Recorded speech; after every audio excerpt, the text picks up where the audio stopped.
Hello my friends, Mr. Tuna here, and today I wanted to spend a little time to compare two very similar but different compact virtual analog synthesizers.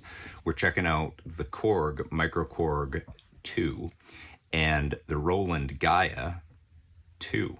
Two follow-ups to original compact virtual analog synthesizers, and two very, very cool pieces of gear, each with its own strengths and weaknesses, and I'm just going to take a couple of minutes to compare them, share a few reasons why you might consider one over the other, and spend a little bit of time exploring the sound that differentiates the two.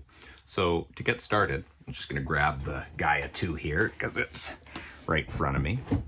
And the GAIA 2, out of a sense of comparison, is immediately bigger. It's much more knob-laden with something of like a knob per function type control setup. You've got much deeper surface controls and the same 37 keys as you've got on the MicroKORG, only they're full-sized keys with a much better like depth of travel for a little more expressive playing. Neither one has aftertouch, but they're both velocity sensitive. They're both velocity sensitive and very playable keyboards. It might just come down to your personal preference, whether you're looking for something a little more portable or a little more playable. Right out of the gates, the GAIA 2, I feel like the GAIA 2 has a much more modern sound. It's a more modern interpretation of an analog synthesizer, of a subtractive analog synthesizer, compared to the very classic vibes, the very vintage sounding vibes of the MicroKORG 2. Essentially, the GAIA 2 is a fairly elaborate subtractive analog synth, but what really differentiates it is going to be the addition of the wavetable oscillator. So you get a very digital sound with the wavetable oscillator, and it can be very harsh to some's perspective, but a part of the deal with the GAIA 2 might be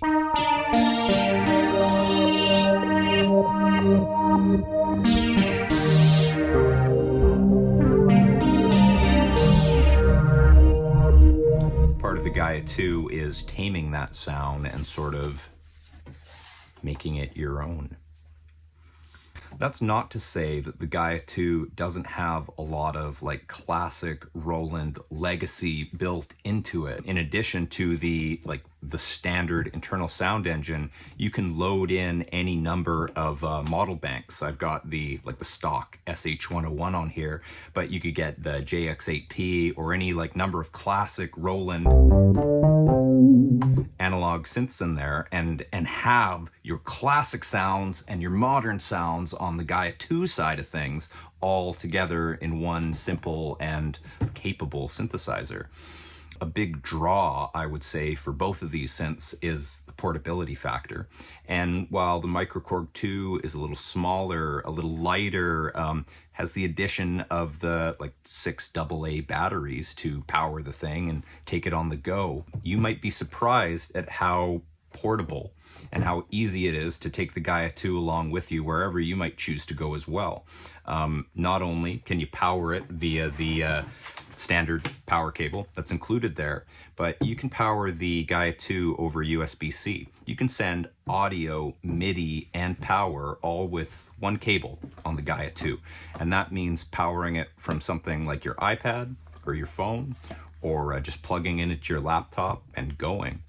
Whereas the MicroKORG, it's got your 6 AA's in there, and that makes for a very portable device. It can't be powered over USB. It can't send audio over that USB. So there's a lot of professional functionality built into the output of the GAIA 2. But in that same respect, for everything you can get out of the GAIA, there isn't a lot that you can put into it.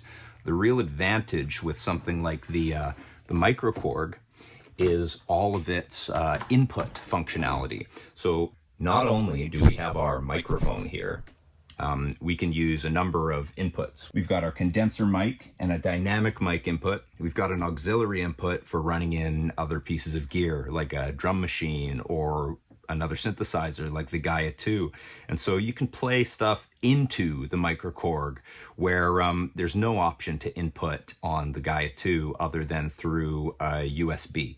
And that's more like a background track that you could play over top of rather than sounds that you can bring into this machine and add effects to or incorporate into the audio looper. Because a really fun part, really capable part of the microKORG is the audio looper. And while both the Gaia 2 and the microKORG have ways to loop their sounds and interact with them in those sequences, the microKORG does it through audio. The Gaia 2 does it all over MIDI. So some big differences there, some real advantages on either side of the equation depending on how you want to work with your tracks. But to record a loop on the microKORG, it's as simple as pressing record and play.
Play with it like you would tape, or in that baked audio setting that you've got with the looper. The Gaia 2, on the other hand, does it all via MIDI. It's all got, in fact, each of these different patches has their own MIDI sequence built in. So if we had a sequence like sidechain sweep here,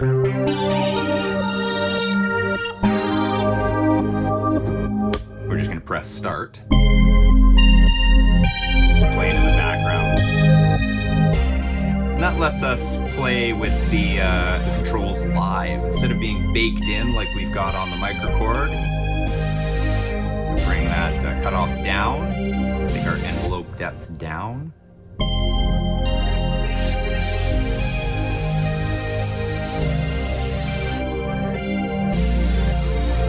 Or just change the sound up entirely.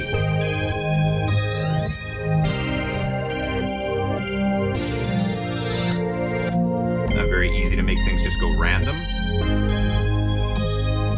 Could generate a random sequence.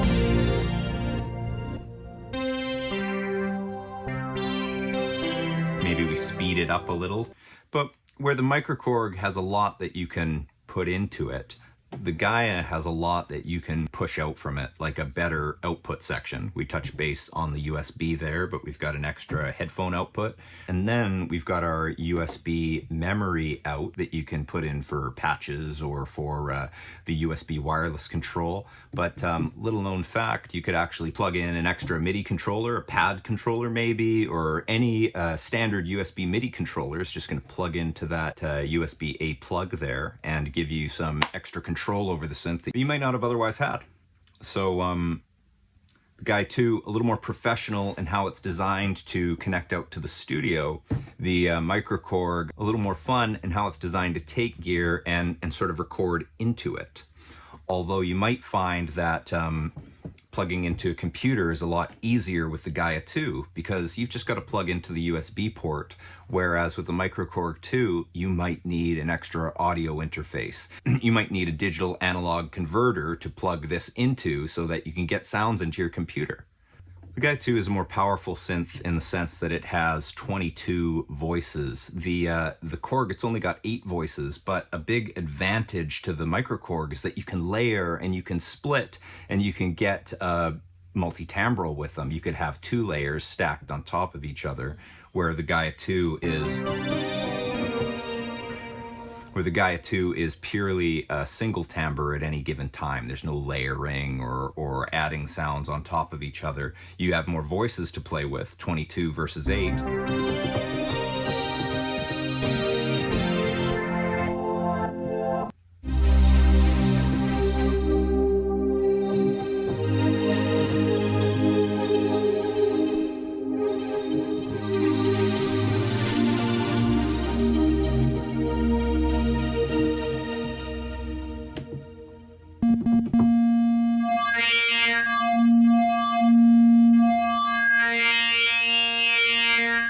Big factor with the Gaia 2 is taming the harshness of the wavetable, which can be very unforgiving if you're not prepared for it.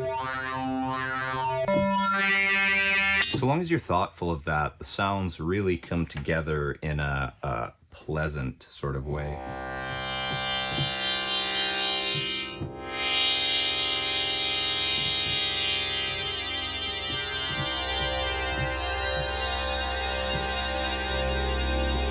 And everything really is intuitive right out of the gates.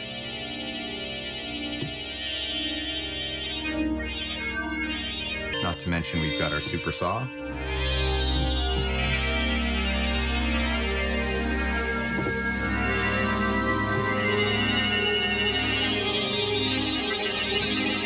Both the Gaia 2 and the microKORG have an incredible effects section. Modulation effects, delay effects, reverb effects, and the Gaia 2, of course, has Roland's classic Juno chorus available at the touch of a button. The effects are really what takes these, really what's going to take these sounds into another level. But all this functionality, all these knobs and controls, they might be overwhelming for a new player or someone just hoping to come to terms with more basic synthesis. That's where the smaller form factor, the simpler on-screen setup of the microKORG might be a really good reason to consider, especially if you're just getting started with keyboards, because the microKORG2 makes it very easy to understand exactly what you're looking at and gives you the most basic controls, the most important controls right on the surface with these 5 modifiable, selectable macros. So to pick a patch like A1, our synthwave patch here,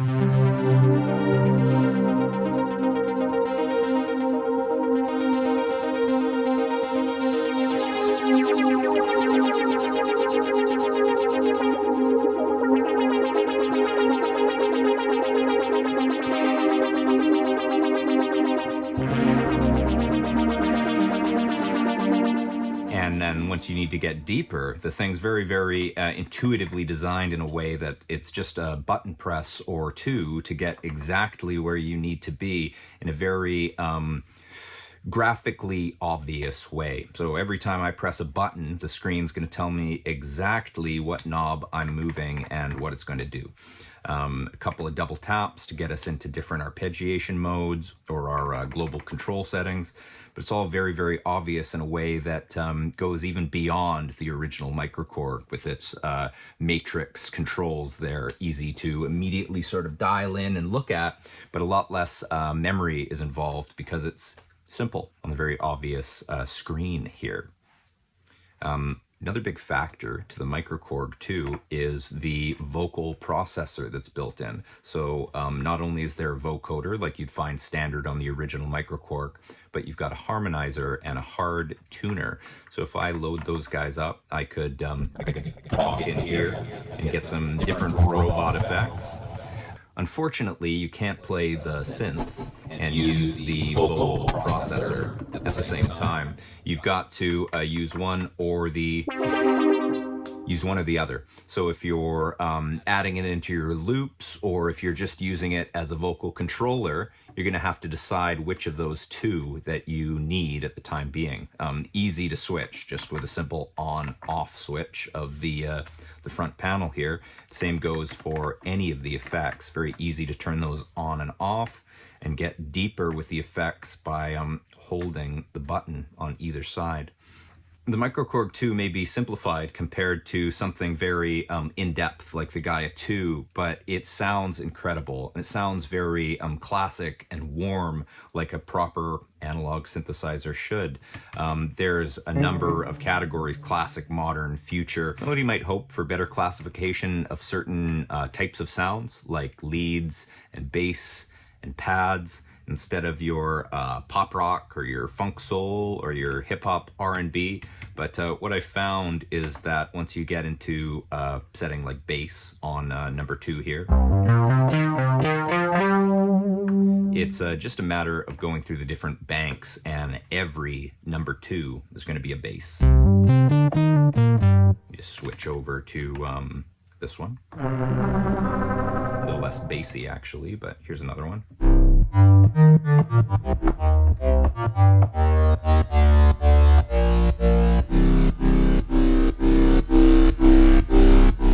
And some really esoteric sounds, some really interesting effects sounds on the MicroKORG2 as well.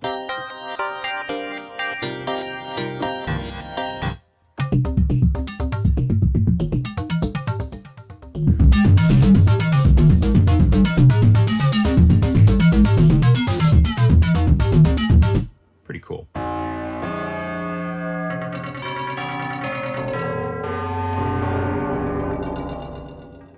But while there's some incredible effects and some deep work on the Gaia 2 that you can do with them, the really cool part of the Korg is how it's open source to developers. So you can load in custom oscillators and effects and programs to the synth that will really take it into some new exciting territory that maybe Korg didn't plan for, and maybe we can't anticipate going forward.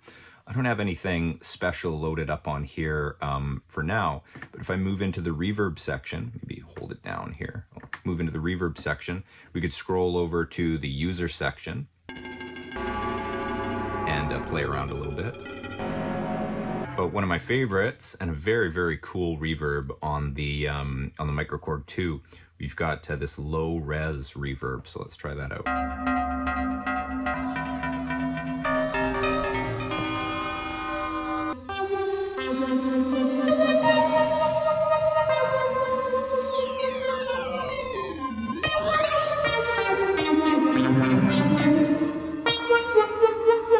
So whether you're looking for a extremely portable, battery-powered, fun, inspiring, vintage synth to play gear into and loop and record and basically have fun with, the MicroKORG2 would be a really good choice. If you're looking for a more modern techno trance sound with professional outputs and a better, more playable keyboard, knob per function design, and a simpler but more standard sequencer, the Gaia 2 is a real candidate. It may not be battery powered, but you can easily power it with a battery over USB-C. It can be just as portable and just as capable to throw in a backpack. Well, maybe not, because you've got a lot more space and size with the Gaia 2 than the MicroKORG. But it's all on the surface here. It's very deep to explore and play with. Some might find the sound to be harsher than the MicroKORG, but it's easy to tame, and it's very interesting to come to terms with. Classic, vintage, deeper, modern. They're both 3 oscillator synths. You've got 8 voices, you've got 22 voices, you've got mini keys, you've got full-sized keys, you've got an audio looper, you've got a MIDI sequencer. Very close on paper, very different in regular use. So for the portable keyboard showdown, MicroKORG2 or Gaia 2, you be the judge. I'm Mr. Tuna. Thanks for watching. I'm just going to spend a little bit of time playing some sounds and comparing the two a little bit better here before we close out our day. So thanks again, and see you next week.